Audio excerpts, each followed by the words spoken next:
Hello everyone.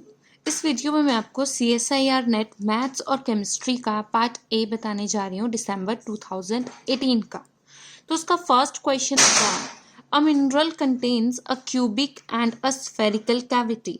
The length of the side of cube is same as the diameter of sphere if the cubic cavity is half filled with liquid and the spherical cavity is completely filled with liquid, what is the approximate ratio of the volume of liquid in cubic cavity to that in the spherical cavity? मतलब कोई एक mineral था, उसमें एक cubic और spherical cavity है और उसके अंदर कुछ लिक्विड फिल किया गया है। साथ में ये बोला गया है जो स्फेरिकल कैविटी का जो डायामीटर है वो जो हमारी क्यूबिक कैविटी है उसकी एक साइड के इक्वल है। अब क्यूब जो होता है उसकी सारी साइड इक्वल होगी तो उसकी जो साइड होगी वो स्फेरिकल कैविटी की जो डायामीटर होगा वो उसी के इक्वल होगा। यानी कि अगर मैं यहाँ पर एक क्यूब बना देती हूँ कुछ इस तरह से,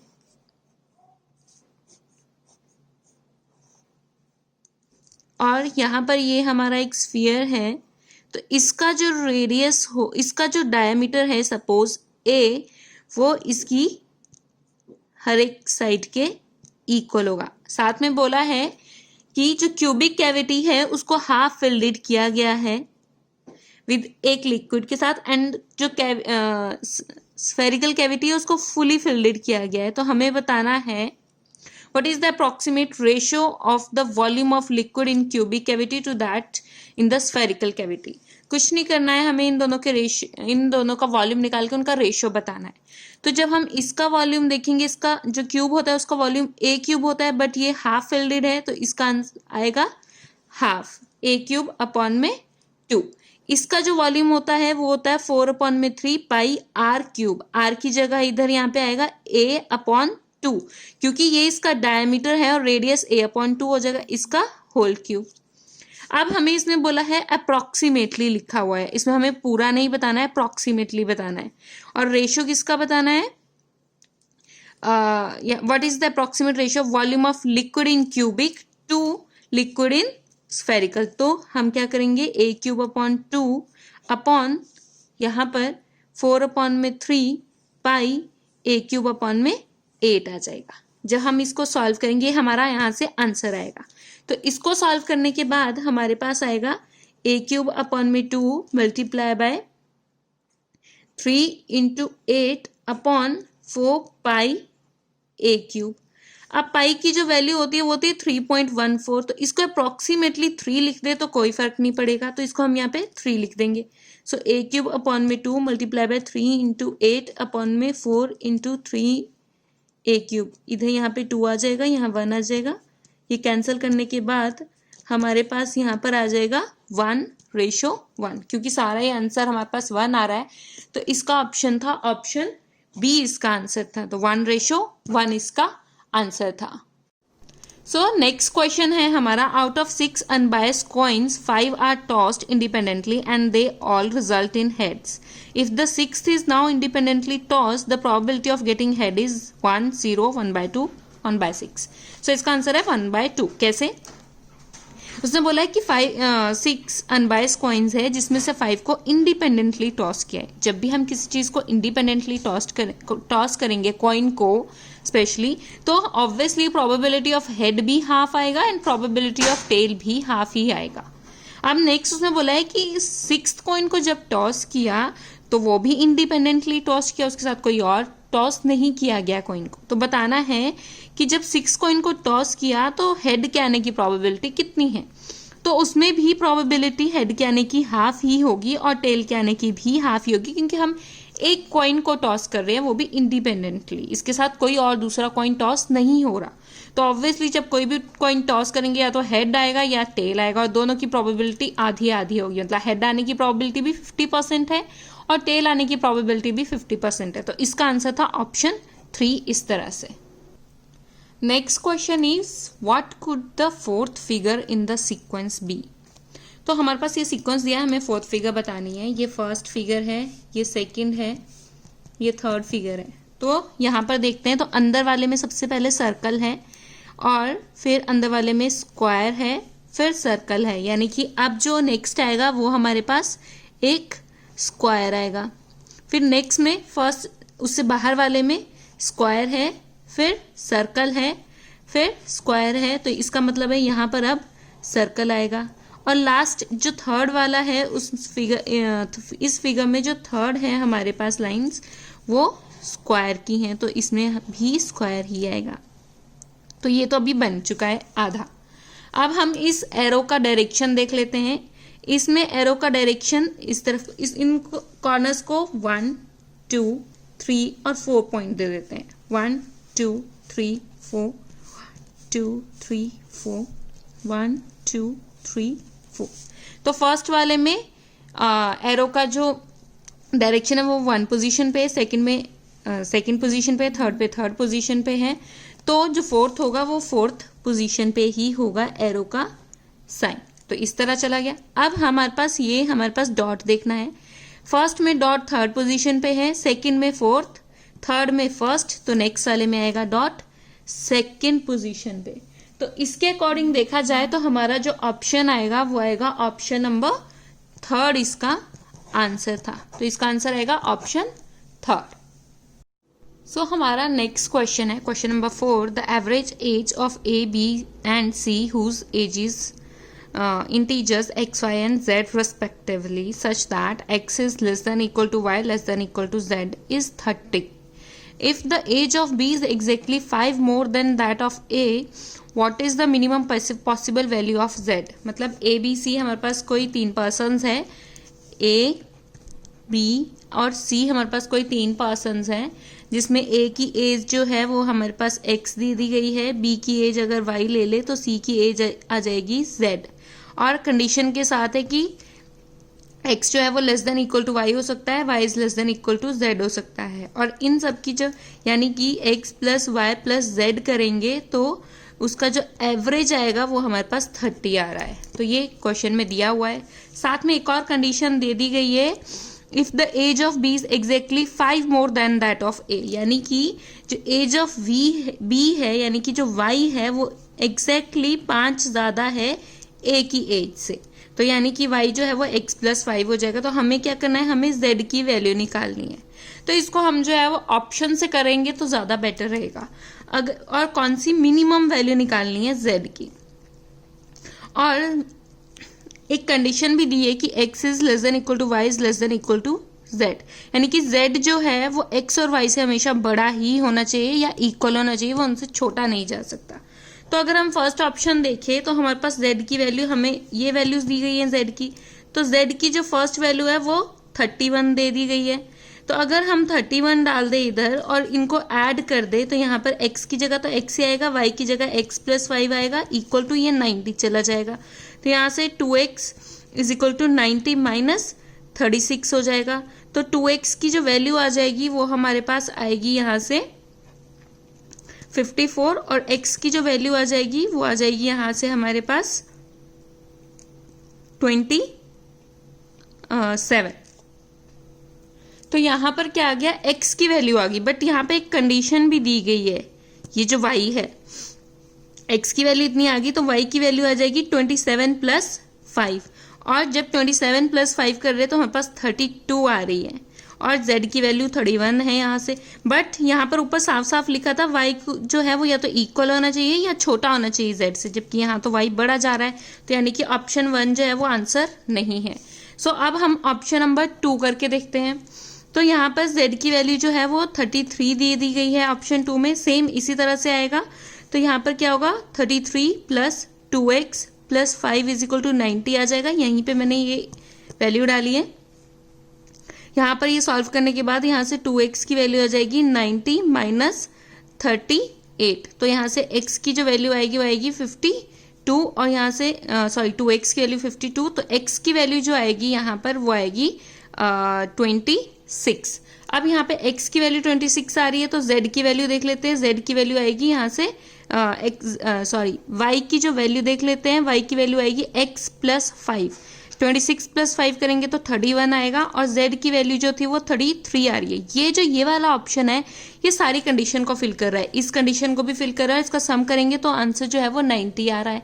तो यहाँ पर जो ऑप्शन है वो आएगा ऑप्शन बी, इसका आंसर आएगा। तो इसका आंसर था ऑप्शन बी, हमें मिनिमम वैल्यू निकालनी है। और यहाँ पर 33 से ये कंडीशन सॉल्व हो रही है, 35 से भी हो सकती है, बट ये मिनिमम नहीं आएगी, ये थोड़ी ऊपर चली जाएगी। तो हमें minimum possible value of z देखनी थी, तो minimum possible value of z जो आएगी वो 33 आएगी।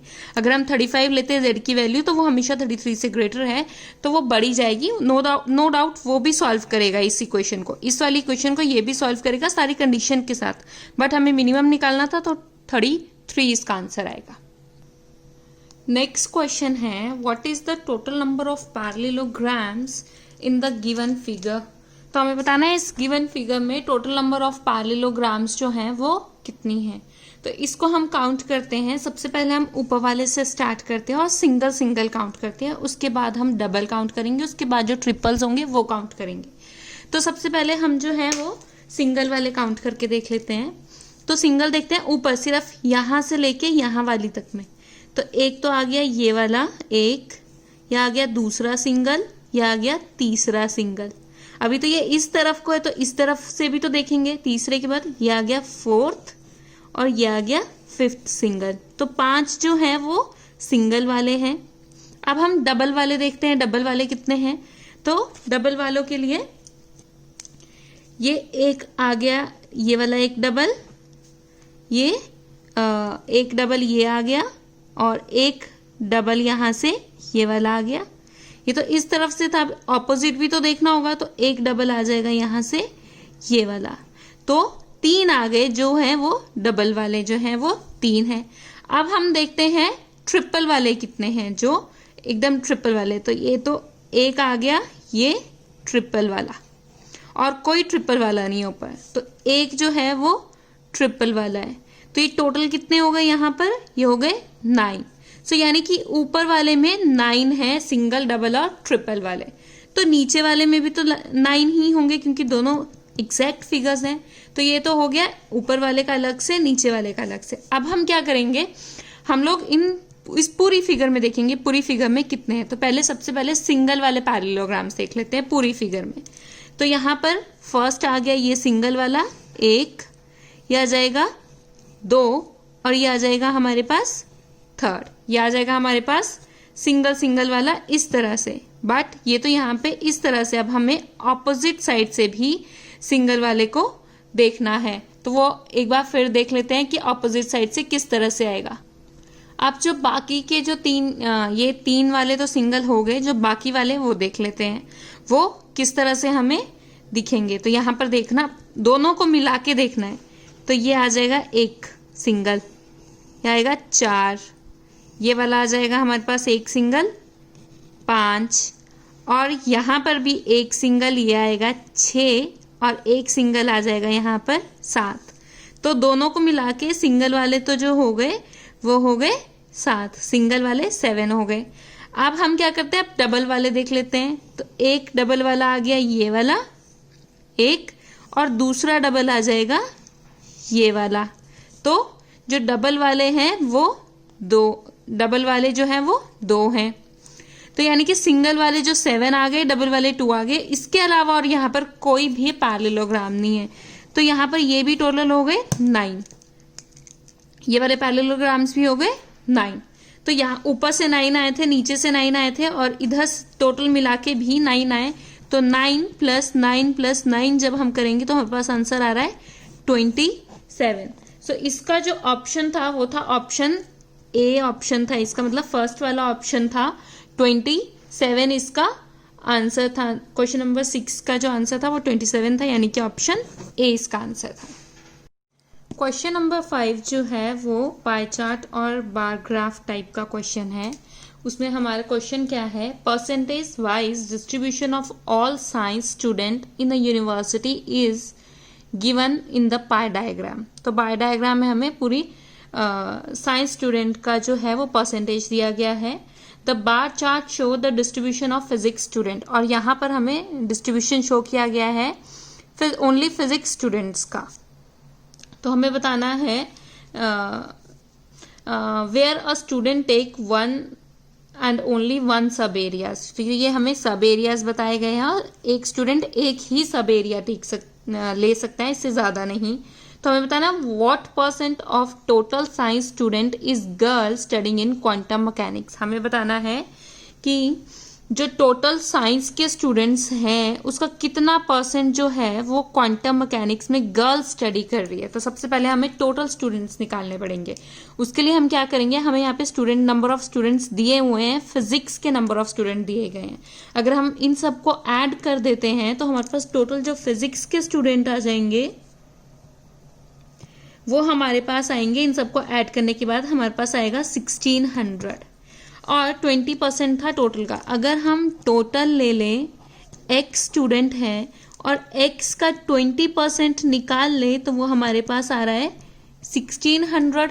यहाँ से यही पता लग रहा है। तो हमें यहाँ से x की वैल्यू, हमारे पास यहाँ से x की वैल्यू आ जाएगी। तो x की वैल्यू आ जाएगी यहाँ से कितनी, इसको 5 को इधर मल्टीप्लाई करेंगे तो 8000 आ जाएगी।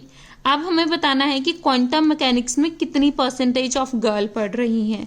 तो हमें कुछ नहीं करना है, 160 अपॉन 8000 का परसेंटेज निकलना है तो उसको 100 से मल्टीप्लाई कर देंगे। तो सॉल्व करने के बाद हमारे पास यहाँ पे आंसर आएगा 2%। तो इसका आंसर था ऑप्शन 4, इसका आंसर था। ये क्वेश्चन बहुत इजी था, इतना बड़ा डायग्राम बनाया हुआ था तो ये थोड़ा हार्ड दिख रहा था, पर ये बहुत इजी क्वेश्चन था। Question number 7 is election result of a city which contain 3 segments। कोई सिटी है उसमें इलेक्शन रिजल्ट के बारे में बताया गया है और जिसको 3 सेगमेंट में हमें डिवाइड किया गया है। A, B and C are given in the table. ये A, B, C और टेबल में गिवन है। Percentage votes obtained by parties X, Y, Z are shown. Which party won the election. ये एक्स वाई जेड जो है party हैं, ये city के कुछ जोन्स बताए गए हैं। तो उसके अकॉर्डिंग बताना है कि कौन सी पार्टी इलेक्शन जीती है। तो टोटल दिया गया है, टोटल वोट्स दिए गए हैं, कितने परसेंट ने वोट दिया है वो दिया गया है। एक्स ने कितना परसेंट वोट जीता, वाई ने कितना परसेंट जीता और जेड ने कितना परसेंट जीता वो दिया गया है। तो हम क्या करेंगे, हमारे पास ए का 60% ही वोट हुआ तो 2 लाख का जब हम 60% निकालेंगे तो हमारे पास आंसर आएगा 1,20,000। 70% निकालेंगे तो आंसर आएगा हमारे पास 1,75,000 और इसका 3 लाख का 80% निकालेंगे तो हमारे पास आएगा 2,40,000। अब हमें 30% जो है वो 1,20,000 का निकालना है। जब हम इसका 30% निकालेंगे तो हमारे पास आएगा 36,000। इसका भी 36,000 ही आएगा क्योंकि हमें 30% इसी का ही निकालना है। और जब हम इसका 40% निकालेंगे तो आएगा 48,000। अब सिमिलरली 1,75,000 का हमें 40% निकालना है तो वो आएगा हमारे पास 70,000। 30% हम जब निकालेंगे वो आएगा 5,25,000 और इसका 30% निकालेंगे तो वो भी आएगा 52,500 आएगा। अब हम इसका 80% जब हम निकालेंगे तो हमारे पास आएगा 2,40,000 का 30% निकालेंगे तो हमारे पास आंसर आएगा 72,000। जब इसका 40% निकालेंगे तो हमारे पास आएगा 96,000 और जब हम इसका 30% निकालेंगे तो फिर से 7200 यानी कि 72,000।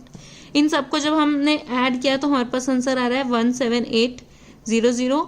इसको जब ऐड करेंगे तो आंसर आएगा 184,000 और इसको जब ऐड करेंगे तो आंसर आएगा 172,000। तो मैक्सिमम जो आ रहा है वो 1,84,000 आ रहा है जो कि हमारे पास वाई का आंसर है। तो इसका ऑप्शन था ऑप्शन ए, क्योंकि ऑप्शन मतलब इसमें जो है वाई जो है वो फर्स्ट में दिया गया है फर्स्ट ऑप्शन पे, तो इसका फर्स्ट ऑप्शन था, इसका आंसर था फर्स्ट ऑप्शन।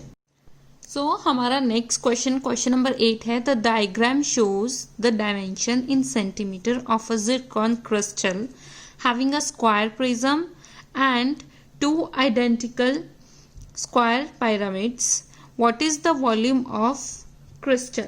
तो हमारे पास एक क्रिस्टल दिया है, जिरकॉन क्रिस्टल है, उसमें बोला है उसमें जो है एक स्क्वायर प्रिज्म है एंड 2 आइडेंटिकल स्क्वायर पिरामिड्स हैं। तो हमें इसका वॉल्यूम बताना है।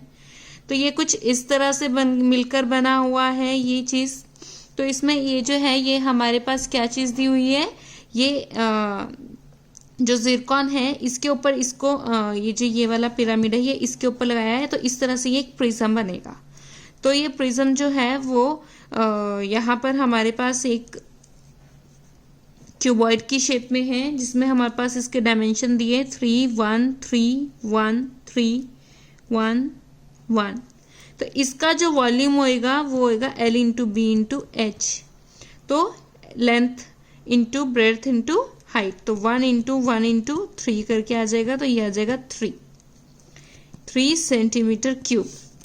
जो पिरामिड होता है जिसका स्क्वायर बेस हो, क्योंकि यहाँ पर स्क्वायर बेस कैसे पता लगा, इस तरह इस वाले साइड से, तो इसका बेस जो है वो स्क्वायर है, तो इसका जो वॉल्यूम होता है वो क्या होता है हमारे पास, तो यहाँ पर ये जो साइड है ये इसका एरिया अपॉन में इसकी हाइट, तो एरिया ऑफ बेस मल्टीप्लाई में हाइट अपॉन 3 इसका वॉल्यूम आ जाएगा। तो जो इसका एरिया है वो नीचे स्क्वायर टाइप में इसका एरिया है, तो 1 इंटू 1 आएगा। हाइट जो थी इसकी जो हाइट हमें दी गई थी वो 0.3 हाइट दी थी, 0.3 अपॉन 3, तो इसका आंसर आएगा 0.1। बट इसमें दो इस तरह से यहाँ नीचे पिरामिड्स लगे हुए हैं, तो 2 से इसको मल्टीप्लाई करेंगे, तो जो 2 पिरामिड्स का वॉल्यूम आएगा वो आएगा 0.2। अब हमें टोटल वॉल्यूम बताना है, तो आएगा 3 plus 0.2 which is equal to 3.2। तो इसका आंसर जो था वो था 3.2 सेंटीमीटर क्यूब में। तो पहले से ही सेंटीमीटर क्यूब में पूछा है, तो इसका आंसर आएगा 3.2, यानी कि ऑप्शन ए इसका राइट आंसर था। नेक्स्ट क्वेश्चन है question number 10। 4 friends were sharing a pizza. They decided that the oldest friend will get 1 extra piece of pizza. Bahu is 2 months older than Katappa, who is 3 months younger than Bhala. Devsena is 1 month older than Katappa. Who should get extra place? इसमें तो पूरी Baahubali movie के characters डाल दिए हैं। तो चलो देखते हैं। बाहु is 2 month older than Kattappa, यानी कि जो बाहु जी हैं वो कटप्पा से 2 month older है। ठीक है, तो यानी कि बाहु जो है वो कटप्पा से बड़े हैं। फिर लिखा है who is 3 months younger than Bhalla, जो कि भल्ला से 3 महीने बड़े हैं, यानी कि भल्ला जो है वो बाहु से भी बड़े आ गए हैं। तो सबसे पहले आएंगे भल्ला, फिर बाहु, क्योंकि बाहु जो है भल्ला से 3 मंथ का गैप है इन दोनों के बीच में, और कटप्पा जो है उनके और बाहु के बीच में 2 मंथ का गैप है। अब नेक्स्ट है Devasena is 1 month older than Kattappa, और देवसेना कटप्पा से 1 महीना बड़ी है, तो यानी कि यहाँ पर आएंगी देवसेना। तो यहाँ से लेके यहाँ तक 1 month, तो बताना है सबसे बड़ा कौन है। तो जो एक्स्ट्रा पीस मिलेगा वो भल्ला को मिलेगा, तो इसका आंसर जो था वो भल्ला इसका आंसर था, भल्ला। नेक्स्ट क्वेश्चन है marks out of 30 of 7 students in an examination are 4, 15, 6, 7, 5 A and P, where A is greater than 0 and multiple of 4. A जो है greater than 0 है और multiple of 4 है। B is a prime number. What is the maximum value of the range of marks? तो सबसे पहले हमें पता होना चाहिए रेंज क्या होता है। रेंज जो होता है वो होता है maximum marks minus minimum mark. तो हमें बताना है रेंज, और बोला है मैक्सिमम पॉसिबल वैल्यू बतानी है रेंज की, यानी कि जो A और B है उनमें से एक नंबर जो है वो मैक्सिमम होना चाहिए। अगर मैं, और बोला है A is a multiple of 4, अगर मैं A को 4 ले लेती हूँ, A is a multiple of 4, तो हमारे पास जो रेंज आएगा, तो यहाँ से जो रेंज आएगा वो आएगा हमारे पास 15 माइनस, और अगर B की value, B is a prime number, 2 ले लेती हूँ क्योंकि हमें मैक्सिमम रेंज निकालनी है, तो वो आएगा 15 माइनस 2 दैट इज 13। बट अगर मैं ए की वैल्यू मैक्सिमम लेती हूँ और मैक्सिमम जो आएगी आउट ऑफ 30 में से मार्क्स आ रहे हैं तो ए की मैक्सिमम वैल्यू आ सकती है 28 मैक्सिमम वैल्यू आएगी, क्योंकि वो साथ में बोला भी है वो मल्टीपल ऑफ 4 है, इसीलिए 28 लिया। चाहे तो हम तो चाहे 30 भी ले सकते थे, but 30 is not a multiple of 4, इसलिए हमने ए की वैल्यू जो है वो 28 ली है। तो फिर और बी की वैल्यू हमें बताना है, रेंज जो है वो मैक्सिमम होना चाहिए। मैक्सिमम रेंज होने के लिए जो हमारे पास माइनस जिससे करेंगे वो मिनिमम होना चाहिए। अब यहाँ पर 4 जो है, यहाँ पे एक नंबर 4 पहले से ही दिया हुआ है, बट क्या वो मिनिमम है? नहीं। क्यों? क्योंकि 2 एक प्राइम नंबर है जो 4 से भी छोटा है। तो मैं अगर b की वैल्यू 2 लेती हूँ और a की वैल्यू 28 लेती हूँ तो रेंज आ रहा है 28 - 2 दैट इज 26। तो ये वाली जो वैल्यू है ये हमारे पास यहाँ पर मैक्सिमम वैल्यू आ रही है। अब आप बोलेंगे कि b जो है एक प्राइम नंबर था, b की वैल्यू 29 भी आ सकती थी। नहीं आ सकती, क्योंकि अगर हमने b की वैल्यू 29 ली होती तो a की जो वैल्यू है हमारे पास वो हमेशा वो या तो 4 होती या 4 से बड़ी होगी, क्योंकि हमें मल्टीपल ऑफ 4 लेना था। और 29 में से जब 4 माइनस करेंगे तो हमारे पास आंसर आ रहा था 25, जो 26 से छोटा है। तो यानी कि यहाँ पे हमने 3 इधर ऑप्शंस चूज किए, जिसमें से सिर्फ ये वाला जो है वो वहाँ से सबसे बड़ा आंसर आ रहा है, तो इसीलिए इसका आंसर जो होगा वो 26 होगा। तो जो रेंज की वैल्यू आएगी यहाँ पर वो आएगी हमारे पास 26। तो इसका जो ऑप्शन था, जो आंसर था वो ऑप्शन 2 इसका राइट आंसर था, ऑप्शन 2। सो क्वेश्चन नंबर 13 है, 2 persons A and B start walking in opposite direction from a point. A travel twice as faster B. The speed at which B travel is 1 km/h. If A walk 2 km and turn back and starts walking towards B, at what distance from the starting point will A cross B? 2 person थे, दोनों ने चलना start किया एक point से, दोनों ने opposite direction में चलना स्टार्ट किया। फिर बोल रहे हैं ए जो ट्रैवल कर रहा है वो डबल स्पीड से कर रहा है एज कम्पेयर टू बी से, और बी ने 1 किलोमीटर, बी की जो ट्रैवलिंग स्पीड है वो 1 km/h है, तो ए की ट्रैवलिंग स्पीड होगी 2 km/h, क्योंकि डबल स्पीड से चल रहा है ए। फिर बोलता है आगे, इफ ए वॉक्स 2 किलोमीटर, ए ने 2 किलोमीटर चला और उसके बाद वो पीछे मुड़ा और फिर उसने बी की तरफ को चलना स्टार्ट किया। तो बताना है एट व्हाट डिस्टेंस, कितने डिस्टेंस से from the starting point will A cross B. A जो है बी को कितने डिस्टेंस के बाद क्रॉस करेगा फ्रॉम स्टार्टिंग पॉइंट, हमें ये बताना है। सो इसको करने के लिए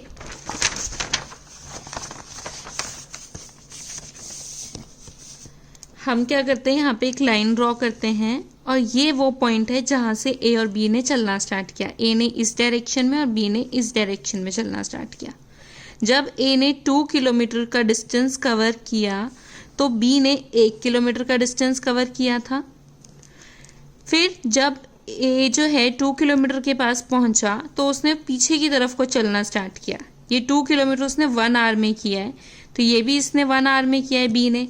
जब ए जो है स्टार्टिंग पॉइंट पे पहुंच जाएगा यानी कि 1 आवर के बाद, तो जो बी है वो 2 किलोमीटर के पास पहुंच जाएगा।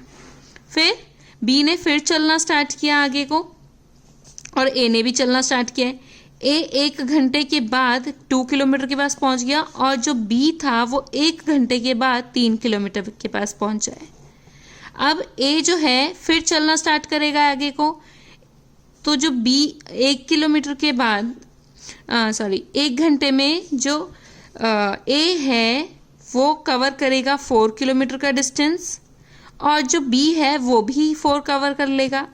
तो यहाँ पर आके ये दोनों आपस में मिल जाएंगे और उसके बाद ए कंटिन्यू और बी भी कंटिन्यू करना स्टार्ट करेगा। तो हमें बताना है स्टार्टिंग पॉइंट से ए ने कितना कवर किया डिस्टेंस। तो स्टार्टिंग पॉइंट से ए ने 4 किलोमीटर का डिस्टेंस जो है वो कवर किया है इस स्टार्टिंग पॉइंट से। इसमें हम बैक वाला नहीं काउंट करेंगे, यहाँ से आगे तक वाला ही काउंट करेंगे। तो इसका जो ऑप्शन था वो ऑप्शन जो था हमारे पास वो सेकंड ऑप्शन था। So question number 15 is the average rainfall over a given place during 3-year period of 2003 to 2005 was 65 centimeter. During the 3-year period 2002 to 2004, the average rainfall was 63 centimeter. The actual rainfall in 2005 was 60 centimeter. What was the rainfall in 2002? तो हमें 2003 से लेके 2005 तक का average दिया गया है। तो हम एवरेज जो है sum upon total number of years is equal to average से आ जाएगा। तो यहाँ पर इनका जो एवरेज था वो 65 था, तो 65 को हम 3 से मल्टीप्लाई कर देंगे क्योंकि अपॉन 3 यहाँ ले जाऊंगी मैं, यह आ जाएगा 195। अब 2002 से लेके 2004 तक का जो रेनफॉल था एवरेज वो हमारे पास था 63। 63 मल्टीप्लाई बाय 3 करेंगे तो हमारे पास आ जाएगा 189। बट यहाँ पर 2005 के बारे में बोला है कि उसका जो उसमें जो रेनफॉल हुआ था वो 60 सेंटीमीटर का रेनफॉल हुआ था, यानी कि 2003 plus 2004 is equal to 195 minus 60।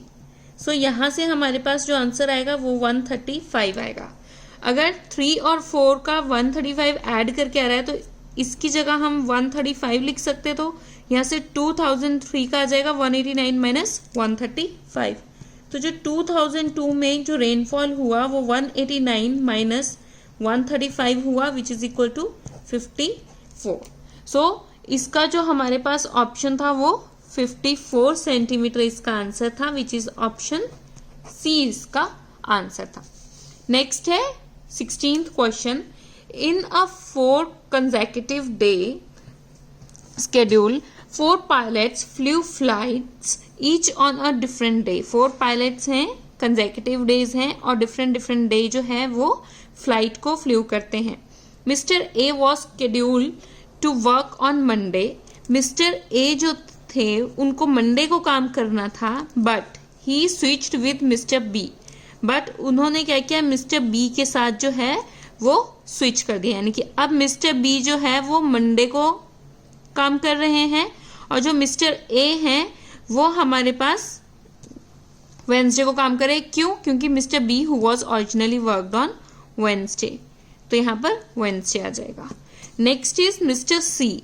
Mister C switched with mister D who originally work on Thursday. Mister C ने मिस्टर डी के साथ स्विच किया और डी जो है वो थर्सडे को वर्क करते थे।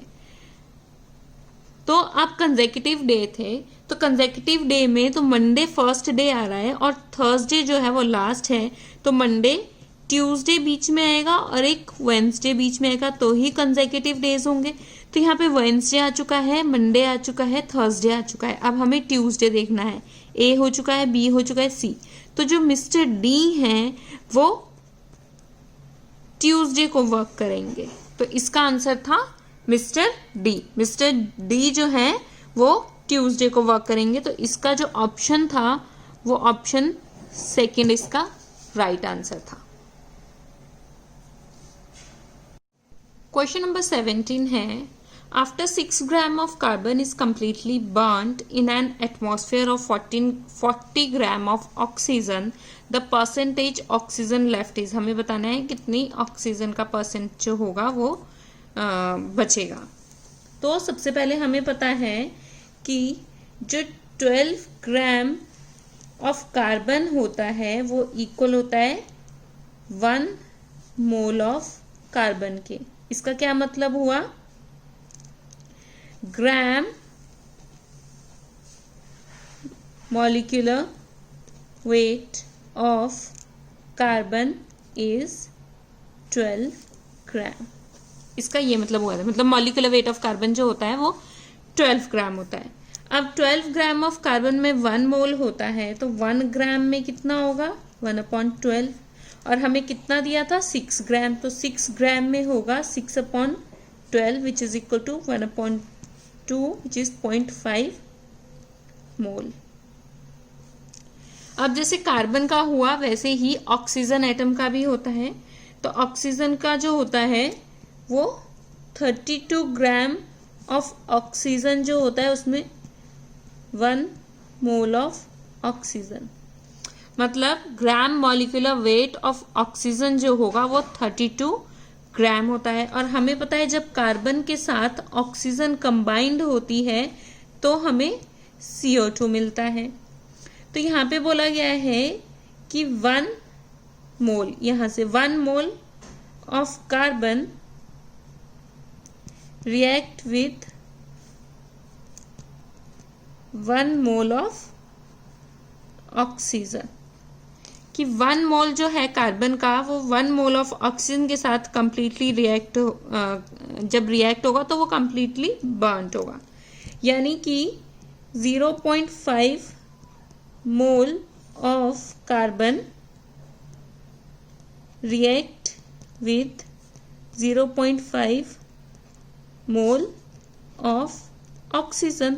और जब यहाँ से 0.5 मोल ऑफ ऑक्सीजन निकालेंगे तो वो 16 ग्राम आएगा। 1 मोल जो है वो 32 ग्राम के इक्वल है, तो 0.5 मोल जो होगा वो 16 ग्राम के इक्वल आएगा। तो 0.5 मोल ऑफ ऑक्सीजन जो होगा वो 16 ग्राम के इक्वल आएगा, यानी कि 40 ग्राम में से जो टोटल बर्न हुई ऑक्सीजन वो 16 ग्राम बर्न हुई, तो बची कितनी 40 माइनस 16 यानी कि 24 जो है वो रेस्ट बच गई हमारे पास। अब हमें बताना है कितना परसेंटेज बचा रेस्ट का, तो 24 अपॉन 40 मल्टीप्लाई बाय 100, इतना परसेंट। इसको कैंसिल करने के बाद हमारे पास आएगा 2, 5, 12, यानी कि 60% जो है ऑक्सीजन जो है एटमॉस्फेयर में वो हमारी बची है। कुछ नहीं करना था इसमें, 1 मोल ऑफ कार्बन में 12 ग्राम ऑफ कार्बन होता है, तो 1 ग्राम में 1/12 और 6 ग्राम में 0.5 मोल। अब हमें ऑक्सीजन का भी बताना है कि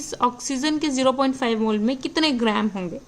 तो हमें पता है 32 ग्राम ऑफ ऑक्सीजन जो है वो 1 मोल के इक्वल होता है, तो हमें तो 0.5 मोल बताना, तो 0.5 मोल जो है 16 ग्राम होगा। हमारे पास टोटल 40 ग्राम दिया था, 40 में से 16 जो है वो बर्न हो गया, क्योंकि 0.5 को बर्न करने के लिए हमें 0.5 मोल ऑफ कार्बन को बर्न करने के लिए हमें 0.5 मोल ऑफ ऑक्सीजन की ज़रूरत पड़ेगी, तो यानी कि 16 ग्राम ऑक्सीजन की ज़रूरत पड़ेगी हमें उसे कम्प्लीटली बर्न करने के लिए।